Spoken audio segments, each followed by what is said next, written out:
Good morning everyone. Today is the MMDA shake drill. This is to get prepared for the inevitable big earthquake that's going to hit Metro Manila. And I'm not sure how well you can see on camera, but there's a drone up there. They have sent up one of the MMDA drones. Someone recently donated a bunch of DJI drones. It's very generous. I made a video about that. The great thing about drones is that you can see what's going on around you even if you can't get there. For instance, a road's flooded, where you can send a drone and get a better idea of the surrounding area and any way to get there, like a clear route. So I think we're around 60 seconds away from the launch. You can see Chairman Danny Lim's here, of course, to press the button. 3, 2, 1,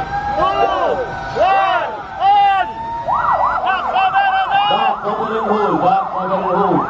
Lahat ay magpapaganoon, kasalubuyang lumilin doon, kasalubuyang lumilin doon. Harap ng plant pool, evacuation area. So they're now in the control room in Metro Base. Incident management system, courtesy of our partner, Eric and NGO. So they developed this so that we can capture all the information coming from the lowest level. Then from the community to the city, then from the cities to the quadrants, and from the quadrants here in. So we could easily see what's happening out in the field. Pagkakaiba nung mga previous exercises natin dito, medyo yung announcement natin medyo hindi kagaya noon na ilang linggo pa alam na kung kailan, kung ano oras. Medyo hindi total yung info natin kung kailan talaga. So gusto nating makita yung reaction ng mga tao. Kung talagang ito ba nararamdaman ba nila, nasa isipan ba nila, pumapasok ba talaga yung dinidiin natin na paulit-ulit na kailangang maghanda. Oh, this one's satellite phone. In case there's this big one, all the telecommunication tower will go down. Then we still have communication using satellite phone and radio. And of course they've also got their standard radios. Major check 1, 2, 3, how do you read me? 10-4, loud and clear, loud and clear. And over here you can see Globe is setting up their mobile command center. Apparently they're actually going to be flying these into different parts of the country. The idea is to offer connectivity. You can see they've got a generator on the back, so even if the power is down, they've got 2 huge towers there. So they'll be able to keep telecommunications going even if their local facilities go down. So let's try and get more information on this. We bought a lot of a tower on wheels kasi in most disasters, kunyari, not earthquake but typhoons, ang highly impacted is yung mga towers. Kuminsan, natutumba ang tower but the equipment is okay sa site. So ang kailangan lang namin is mobile tower that we can pull from a regular pickup truck namin and bring up the services as soon as possible with this mobile tower, while we prepare for a more permanent tower. Kasi yung more permanent tower takes approximately 2 to 3 months before we could put it up. While yung mobile tower, we could lift it via helicopter and drop it on site, bring it up in 1 or 2 days. This is our mobile command center. Kasi nung Yolanda, when we deployed a lot of teams sa Tacloban, they don't have any place to sleep. And they don't have any place din to eat or even meet kung paano magka-come up ng restoration plan. Kasi for each type of restoration, there should be a proper way to how soon can we bring up service, di ba? So the mobile command center was requested so that meron initial meet-up point to strategize on how to do the recovery. At the same time, use where engineers can sleep. No, this van could accommodate 6 engineers at a time. May facilities dyan, may CR, may double deck, may conference room, may TV, and all the necessary equipments for them to survive yung day-to-day work associated with disaster recovery. This came from the US. And we have ordered another one and it should be coming in by 4th quarter this year. But yung mga mobile tower on wheels natin, marami yun. Ngayon we have some deployed in Campaginaldo and some other areas pa. Tower on wheels, I think we have 12 or 15 and we have more coming. And nationwide. For this, we have 1 per region. So isa dito sa Luzon, isa sa Visayas, isa sa Mindanao.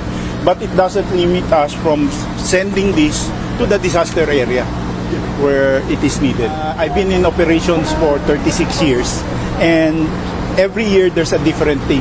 I've been through Mount Pinatubo, I've been through the North Luzon, the Central Luzon earthquake, and totally different ang mga scenarios. But of course, during that time, technology is very different. Today, technology is very different. Highly dependent on wireless, pero the wireless network is also still dependent on fiber optic cables, no? So pag nagkaroon ng earthquake, ang problema natin will be the fiber optic cables to make sure that they can be restored as soon as possible before a wireless site can come up.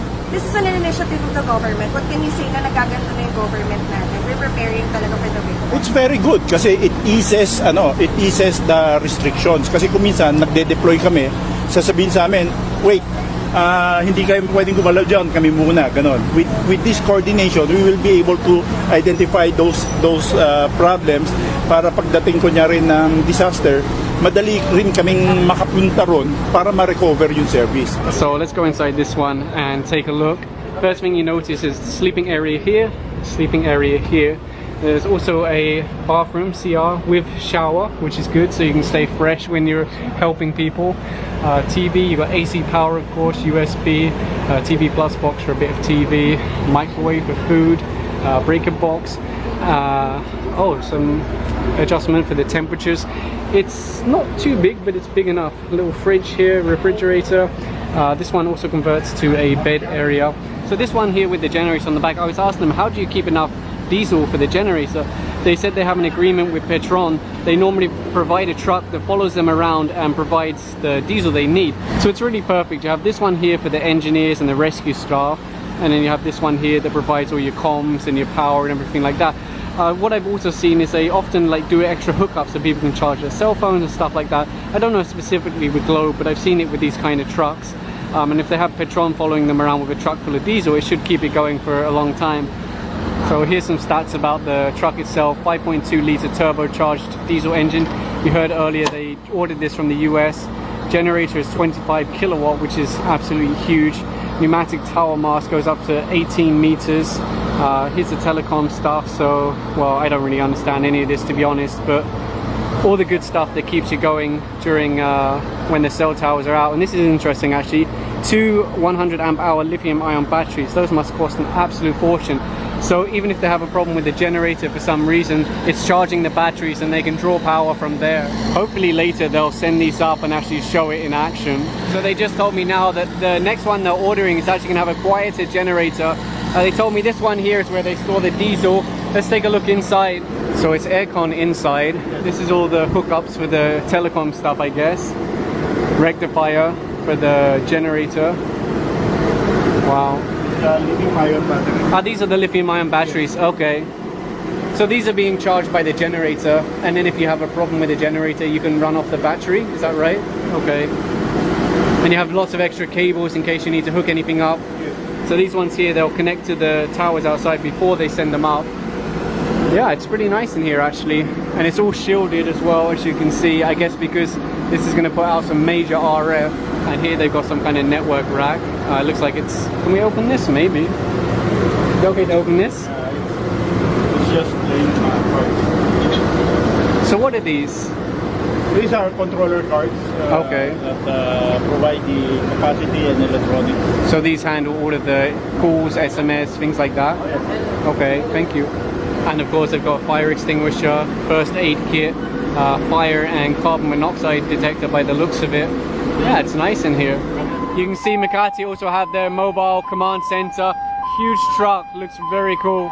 Of course this is a citywide drill, so everybody's participating. So coordinating with the LGU, of course, on their emergency efforts. They need to know what they have available. Ma'am, high-tech daw kayo dito sa Makati. Kayo lang ang magkakasignal pagka nagkaroon ng big one. Yes, because of our mobile command center. Nakaka-emit ho kami ng sarili naming cell signal para ho pag bumagsak yung cell sites, pwede kang tumawag para makakapag-emit kami ng signal. So, pwede ka mag-SOS. Tsaka meron kami ilo-launch din ata today nung SOS button. If you have the app, ng Makati Zen app, press mo lang yung SOS button. Hindi ka na kailangan magdadial, hindi mo na kailangan malaman yung number. Tapos, kukunin yung signal, yung track, gagamitin yung phone mo as tracking device para malaman kung asan ka. But exclusive po yan sa taga Makati lang? Yes, opo. Kasi actually, the 4 mobile command centers is the first in Asia. Ginagamit din po ito ng FBI. So this is actually a UK technology that we just recently procured. And you're satisfied, Oh, Chairman? definitely. Let's see if we can take a quick look at this mobile command center. You can see they've got some CCTV on top, they've got some extra lighting. I don't know what else it's got, to be honest. Let's take a look. So actually it looks like they're kind of busy getting everything ready. And this is meant to be a realistic drill, so I don't want to get in the way, but it looks like inside they've just got like some waiting areas, probably some medical equipment, stuff like that. Maybe next time when there's no drill going on, we can take a look. So we're now at Villamore Air Base. Our GM po and our deputy. Nandito lang po kami, sir. Sige. Okay, salamat. Yes, sir. Sir, dito po tayo sa command post. They've spread MMDA staff out in various places to provide support and report back and everything like that, and this is one of those locations or one of those quadrants. Na-establish na po yung communication namin. Meron po kaming radio room doon. Maganda po yung good signal po yung north, east, and west quadrant po. For the LGU, medyo isa lang yung naging problema namin, and then the rest po okay naman po tayo. Meron kayong contact sa mga LGUs na Yes, sir. nasa quadrant ninyo? Yes sir, meron naman po. Ginawa po namin kaninang 1:30 po yon. At hanggang ngayon po may communication tayo sa LGU. You can also proceed sir sa radio room para to check yung mga communication equipment natin. AOC, radio check. How do you read us? 1, 2, 3, 4.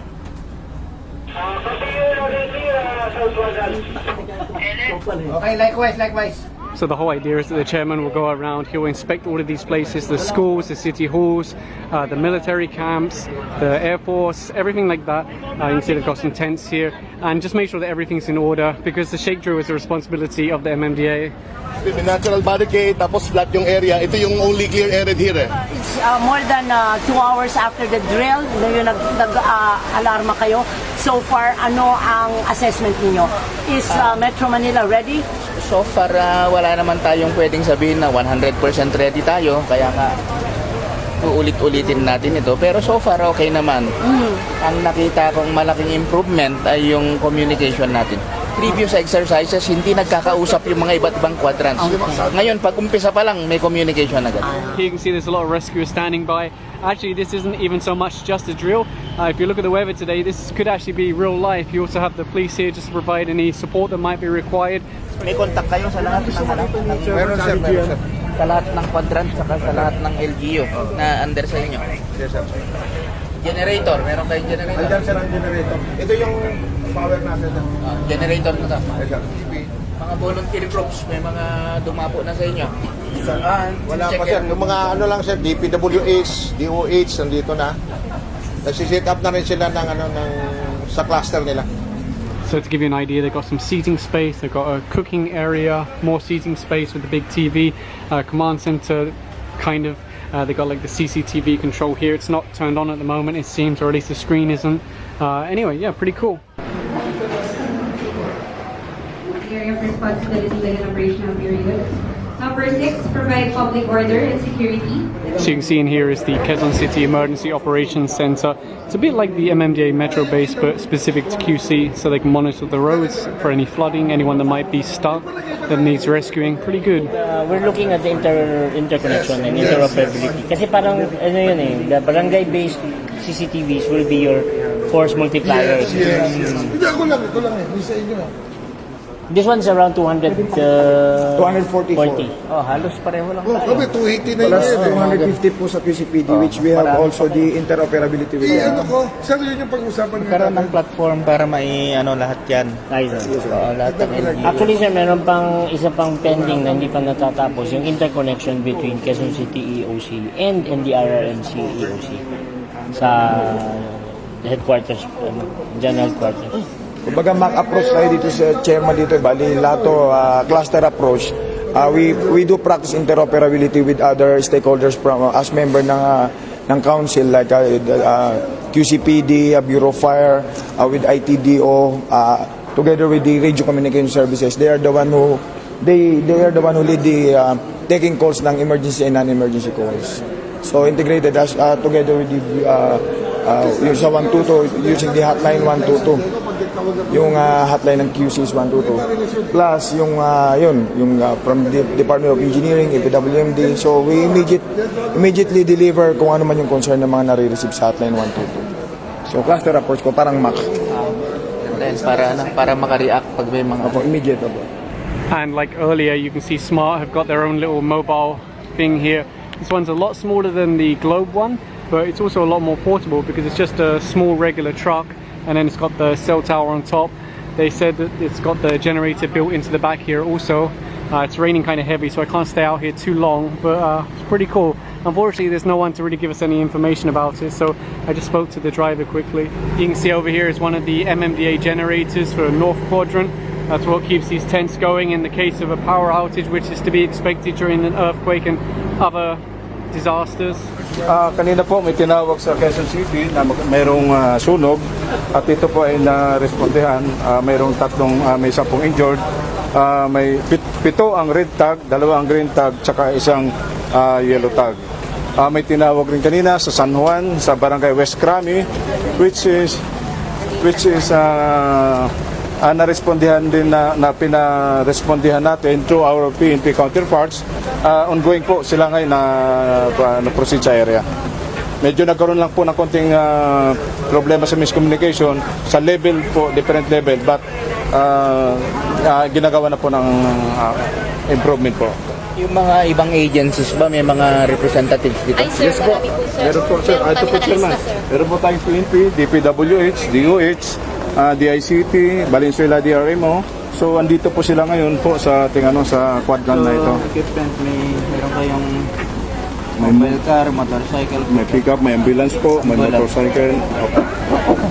So, paro, yan pa lang ho ang pero ongoing namin in-update po. Tuwing may darating ho, Chairman, in-update po namin yung Sir, may list namin. LTO din po dumating. Yes po. Contingent nila, ang kanilang resource ay for clearing, traffic clearing. So here's one of the mobile metro bases. Basically, they can deploy these and then send footage back to the metro base. So you can see up there, they've got a CCTV. It is pan, tilt, zoom, of course, high quality. It goes back into the car, into a laptop, then they transmit it back to the metro base. Apparently, one of these was also used during in Tacloban. So yeah, kind of cool. Anyway, they're just doing something over here. I think they're talking to some of the rescue units, things like that. There's a drone up there, so I'm not sure how good my audio is going to be. Anyway, yeah, interesting day.